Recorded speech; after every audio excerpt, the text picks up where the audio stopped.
Si on veut éviter d'attraper le coronavirus, il faut tout éviter. Voilà. Donc il faut éviter de toucher quoi que ce soit parce qu'on sait que le virus peut vivre sur des surfaces inertes. Il faut éviter de se toucher les yeux. Il faut éviter. Bon, on peut pas, c'est pas possible. On peut pas vivre comme ça. C'est un virus qui nous vient de Chine. On ne sait pas très bien comment il est parti de là-bas. On parle beaucoup du pangolin, qui est un animal qu'on mange en Chine. Les coronavirus, il y en a plein les animaux. Sauf que là, il y en a un qui est sorti, qui a muté, c'est-à-dire qui s'est transformé pour pouvoir contaminer les hommes. Les symptômes sont très similaires. On a une fièvre au-delà de 38, des maux de tête, on se sent un peu patraque. On a ce qu'on appelle un syndrome grippal, ce qui nous pose problème à nous médecins parce qu'on ne sait pas si c'est la grippe ou si c'est le coronavirus. Ce qui nous arrangerait, c'est que la grippe, qui est en ce moment en France, s'en aille. Et là, on n'aura plus que le coronavirus, ce qui fait que si on a un syndrome grippal face à un patient, on se dira plus probablement c'est le corona et non pas la grippe.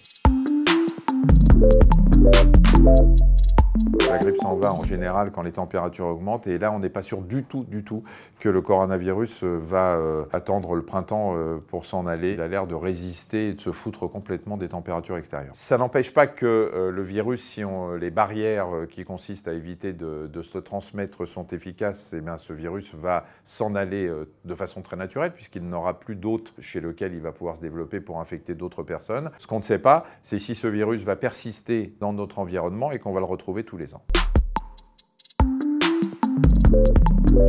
On peut être porteur du virus sans développer de symptômes, c'est ce qu'on appelle des porteurs sains. Les porteurs sains sont vecteurs du virus, c'est-à-dire qu'on ne ressent aucun symptôme, donc on ne se protège pas. Pourtant, on a le virus dans le nez, dans les postillons, et on va le refiler à tout le monde. C'est un des problèmes qui fait que l'épidémie peut enfler un petit peu.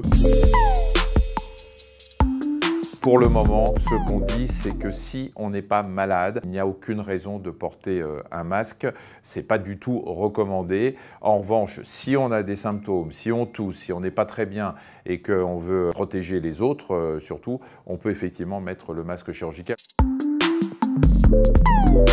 Si vous avez un lavabo et du savon, c'est beaucoup mieux. Si vous n'en avez pas, ayez votre petit flacon de gel hydroalcoolique en sachant que malheureusement il y a une pénurie parce que tout le monde achète 10 flacons. Le gel hydroalcoolique, si on l'utilise très bien en se frottant dans les espaces interdigitaux entre les doigts, bien le pouce, etc., c'est quelque chose qui est très efficace.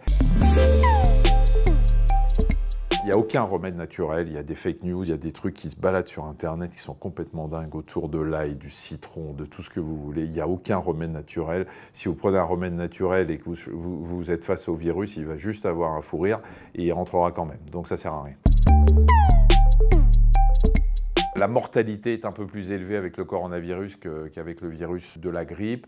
Il y a une plus grande contagiosité aussi à partir du coronavirus. C'est exactement comme pour la grippe. Ce sont des infections pulmonaires qui entraînent des insuffisances respiratoires graves, qui décompensent et qui peuvent entraîner le décès. Ça ne touche aujourd'hui, en tout cas d'après nos connaissances, que les gens qui ont des maladies, qu'on appelle une comorbidité en médecine, c'est-à-dire qu'ils ont un état général altéré par d'autres maladies chroniques qui traînent depuis longtemps. On sait aujourd'hui que les diabétiques, que les hypertendus, que les gens qui ont des problèmes cardiovasculaires, que tous ceux qui ont des problèmes respiratoires chroniques sont plus sensibles au coronavirus.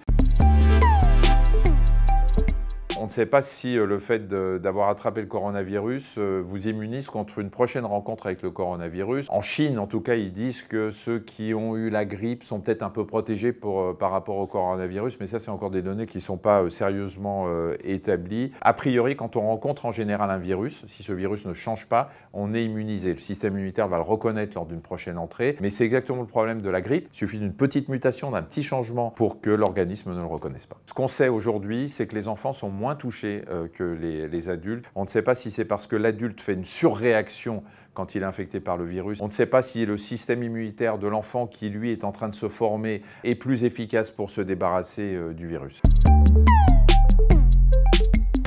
On travaille toujours sur un vaccin à partir du génome, c'est-à-dire à partir du matériel génétique du virus. Et c'est à partir de ce matériel génétique et de l'enveloppe du virus qu'on essaye d'établir des vaccins pour injecter la carte d'identité du virus sans qu'on tombe malade, bien évidemment. Il est probable, je pense avec tous les labos qui bossent dessus en ce moment, que dans 6, 8, 10 mois peut-être on ait un vaccin, mais il est fort probable aussi que quand on aura le vaccin, l'épidémie sera partie. Alors si jamais le virus revient, au moins on aura le vaccin.